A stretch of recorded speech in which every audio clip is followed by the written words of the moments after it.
முறையாக ஒளிப்பதிவினை செய்து இங்கு மட்டுமில்லாமல் அனைத்து இடங்களிலுமே அமர்ந்து கண்டு கழிக்கக்கூடிய சிறந்த முறையாக ஒளிப்பதிவினை செய்து கொண்டிருக்கூடிய கொடிமலர் யூடியூப் சேனல் அன்புள்ளங்களுக்கு நெஞ்சார்ந்த மனமார்ந்த நன்றிகள். இந்த பாட்டை போட்டு ஜூம் பண்ணிட்டு மகிழ்ச்சி நல்லா இருக்கு.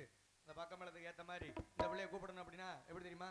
ஹலோ பாடீரா சாத்தியே நான் வாரே ஊர் சுத்தியே நீ பார்த்த பாறையிலே நான் பூத்தேன் சோலையிலே மாமிம்பித்து அடிமறி கொழுந்தே நீயும் குடுடி கொஞ்சம் கறி விருந்தே கொஞ்சி கொஞ்சி நான் வாரே கெஞ்சி கொள்ள நீ வாடி வாடி ராசாத்தியே